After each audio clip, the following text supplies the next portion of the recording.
Bon dia. Bé, aquest és el primer vídeo. Comencem una altra vegada amb el segon trimestre, comencem amb la literatura i amb aquest vídeo comencem un tema nou, un bloc totalment nou, per tant, oblideu tot el tema de sociolingüística, hem acabat amb aquest tema, teniu tots els recursos possibles i comencem amb aquest tema que és el modernisme. És el primer del set que veurem per la selectivitat. Vull remarcar que el modernisme és bastant important, en el sentit de que és un tema que pot sortir, és d'aquestes preguntes que surt normalment. Sí, pot sortir. El més normal, així per entrar-vos a la selectivitat, és que posin dels primers temes i dels darrers, d'acord? És un poc així, però normalment se queden penjats des del mig, cosa que no vol dir que no entri. Per tant, és més probable en el modernisme que no sentir-me? Sí, per estadística, però no vol dir que no entri. Per tant, anem amb el modernisme, és un tema superimportant, sempre va estat, a vos agradarà més o manco, però bé, supos que teniu una idea. Jo m'agradaria que aniré durant el vídeo perquè fasseu reflexió amb altres i la primera que vos faig és una activitat que sí que tenim penjada a la carpeta metaliterària, però sobretot que vos fasseu la pregunta què és per tu la modern, què és per tu la modernitat.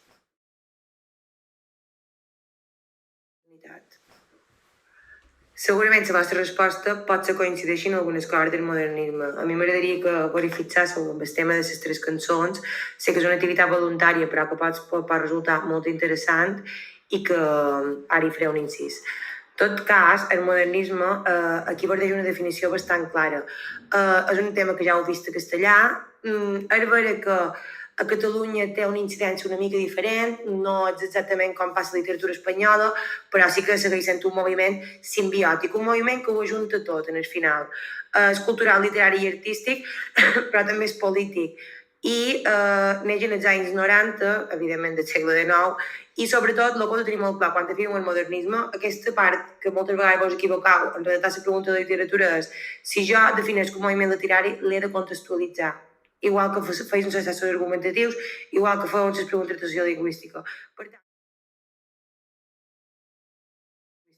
Per tant, la seva contextualització és molt simple. És un moviment simbiòtic del segle XIX que aglomera moltes coses, que pretén modernitzar la cultura i literatura catalanes. El bàsic és que penseu que venim de la Renaixença, venim de recuperar clàssics medievals, i de qualque manera, per molt que la Renaixença fos una recuperació cultural de la literatura catalana, estava un poc enrere d'Europa.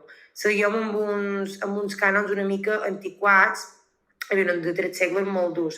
Per tant, ara el que volem és anivellar la cultura catalana en el nivell d'Alemanya, d'Anglaterra, de França, i hi ha una part que és crítica a la cultura i societat catalanes, precisament per això, ve determinat el seu primer objectiu, és a dir, estem en una societat anacrònica i antiquada. Sobretot, m'agrada molt el terme localista i m'agradaria que el tinguéssiu en compte, perquè el que està dient és Catalunya necessita sortir del seu àmbit rural, local i petit per dir som una gran cultura europea.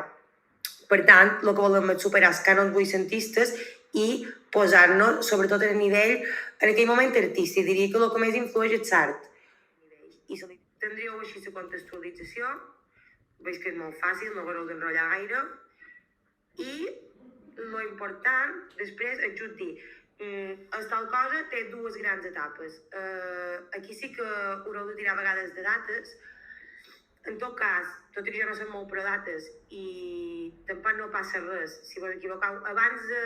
Això és un consell ja, de forma personal. Abans de posar una data equivocada i posar un derberat, millor que poseu. Té 2 etapes i no les definiu, perquè les animalades a vegades no fan falta. Per tant, sobretot és que en té 2 i que limiten. Fixeu-vos, la primera és del 1892, l'any 1900, perdona, 1892-1900, i és una data bona de recordar. Igualment, fixeu que coincideix amb el canvi de segle. Com tots els moviments, és l'etapa en què tot explota, tot és més combatiu, tot és més rebel, i per tant el que van és agafant influències, tot és una mica d'embull, perquè clar, el que estan fent és rebre influències de per tot, ho volen fer tot, ho volen tot a Catalunya, i per tant és una mica caòtic. No estem en el nivell d'Europa, estem en el nivell de que estem rebent coses i les volem implantar tot bé. Com ho fan en aquell moment, com serà en moltes etapes de la literatura, els mitjans de comunicació, és a dir, la premsa, bàsicament les revistes, seran el mitjà de difusió important. Quines revistes tenim? Una revista que ja coneixeu d'haver-la sentida 1000 vegades, l'Avenç. Que l'Avenç, si us recordeu a l'etapa anterior, era una reforma cultural, era una campanya lingüística per promoure la cultura i la literatura europees, per normativitzar la llengua. Ja sabeu que aquí hi haurà el gran Pompeu, però al final l'Avenç acaba desapareixent perquè té un talant massa anarquista i bé, tot això se mesclarà en l'arribada del noucentisme. Ja ho veurem. Qui destaca? De tots els que veureu aquí, important, recordar, Fabra i Maragall. Els altres són importants, sabeu que els conegueu, però que situeu Maragall dins el modernisme, clau. I, per tant, simplement recollir les novetats de moments i mostrar que tenim una tendència progressista. En el final, la primera etapa se basa en combatre els models vuicentistes i en dir, escolta, són diferents, han arribat a un punt d'inflexió i són capaços de canviar el món. Com vosaltres ara mateix. Per tant, vos deixo aquí les 3 etapes, ho podreu veure més detingudament si mireu el Presi, vos deixo una imatge, fixeu-vos que aquí posa modernisme noucentisme, perquè, clar, el modernisme i el noucentisme hi ha un moment que tenen un xoc cultural, ho veurem ara, i, important, dins el modernisme, i sobretot dins la primera etapa, se creen actituds. I les actituds són dues coses de les que heu de xerrar. I millor que en xerreu la primera etapa, que és quan apareixen. Teniu el regeneracionisme i l'esteticisme. El fet de xerrar d'aquestes dues actituds sabran identificar que sou capaços de distingir els tipus d'escriptors que té el modernisme, perquè són molt similars. Ara n'hi haurà 2 exemples que no estan en expressi, però que us explicaré. Defensen que la bellesa, la poesia i la diferència són les claus d'una societat perfecta. Fixeu-vos que venim del romanticisme, on la lleig i la diferent és més important. Ara no, ara xerrarem de bellesa.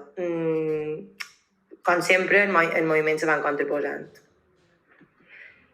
I dins aquest esteticisme, ja ho veurem, però bé, ve la part, diríem, més romàntica de la situació. I arribam a una part que és molt interessant, que és la part que nosaltres veurem per efectivitat, que són les festes modernistes. Anomeneu-los festes, anomeneu-los tertúlies. Faig aquesta pregunta. Creus que avui en dia ha aconseguit professionalitzar-se l'artista? Bé, anem a xerrar la segona part del moviment, evidentment, que és com tots els moviments, se consolida la segona etapa, però perdrà agressivitat i, a més, coincidirà en l'aparició del noucentisme, que els ho farà passar bastant punyetero. Però bé, és molt important. Aquí deixam la revista Joventut com una de les revistes importants d'aquest període i la burgesia catalana accepta l'art i la literatura modernistes. I, de fet, triomfa com a moviment literal i estètic amb aquesta consolidació. Però heu de recordar que també hi ha el desastre colonial, que supos que història l'haureu fet al Farol de 1898, que és la segona part, amb el tema del desastre colonial, s'escriuen la majoria d'obres modernistes, però apareix l'alternativa noucentista. Clar, són dos moviments que toquen i a vegades vos faran la pregunta de diferència entre noucentisme i modernisme. Això ho poden fer tant en castellà com en català, només que heu de tenir clar que no és el mateix. Que és una mica diferent. Igualment, heu de pensar que el programa noucentista irromprà com un programa molt conservador, que també la gent també d'obès i el que fa és agotar progressivament el moviment modernista, no de cop. Però al final se situa entre l'any 1910 i 1911 perquè mor en Joan Maragall i, clar, mor la figura clau del modernisme i és el que dona la decadència total. Si vos demanessin les característiques del modernisme, quines característiques podríem comentar? Fixeu-vos que vos ho deixen diferents colors perquè el que heu de saber realment són les paraules clau. Després ho podeu explicar. Ara parlar de recerca d'art total, és a dir, el que explicàvem al principi, si és un moviment simbiòtic, és a dir, no només cerca la pintura o la literatura, sinó mesclar les dues coses, és a dir, la totalitat d'aquest art. El tema de la incomprensió de l'artista en societat burgesa, és a dir, el vitalisme de Nietzsche i de Ibsen, autors com Joan Puig i Ferreter. És a dir, el que volem és saber que estem dins d'una societat on l'artista està incomprès i que estem per damunt del sistema de valors.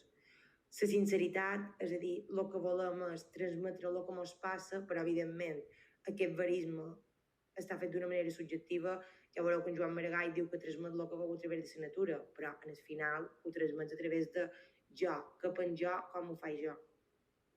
És a dir, el tema del jo poètic, l'emoció i finalment ja el que ja sabeu, defensa de la llengua moderna. Si estem a l'any 1900, sabeu que l'any 1913, ja ho sabeu, de sociolingüística i d'història de la llengua comencen a aparèixer els models lingüístics normatius. Volen depurar la llengua i, per tant, de qualque manera, castellanitzar-la manco. Quins són els temes clau del modernisme? Els temes clau del modernisme els podeu comentar, però són més importants de cara en el comentari de text o un comentari d'un poema que no per explicar durant el tema.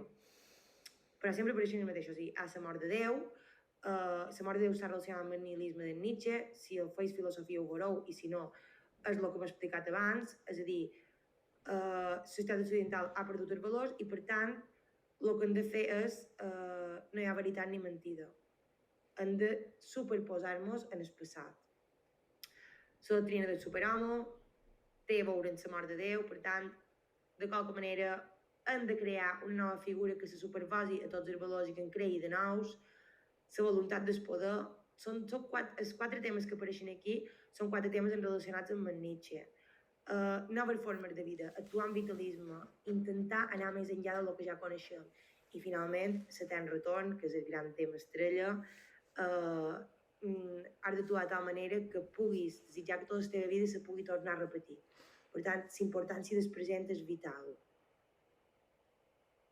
I aquí us he deixat una definició que està bastant bé de l'artista modernista, que és progressista, antimaterialista, inconformista, individualista, el sacerdot de l'art, un heroi social, bohemi, vitalista i artista total. Són paraules clau, vos pot ajudar a entendre els poemes, això no em porta a posar-ho, però ho podeu tenir en compte, i penseu que també de qualque manera només el que feim és rememorar una mica l'explicació anterior. I amb això podríem acabar el modernisme. Jo us he deixat aquí una cita que m'agrada molt, que per això és molt representativa, diu: seràs roure, seràs penya, seràs mar esvalotat, seràs aire que s'inflama, seràs astre rutilant, seràs home sobre obra, home perquè entens la voluntat. Fixeu-vos, surt del futur, surt del verse i sobretot surt de superposar-nos a una societat que està en decadència. Si ho fem amb voluntat ho aconseguirem. Modernitzar la societat i modernitzar la nostra... Amb això acabaria el tema del modernisme a nivell de moviment general, diríem.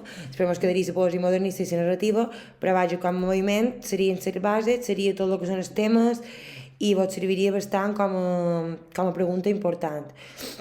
Després treballarem els autors per separat, evidentment, però com a pregunta seria aquesta, d'acord? I qualsevol dubte ho teniu en els apunts, teniu expressi i ja ho sabeu, i si no, m'escriviu. Espero que hagi estat productiu.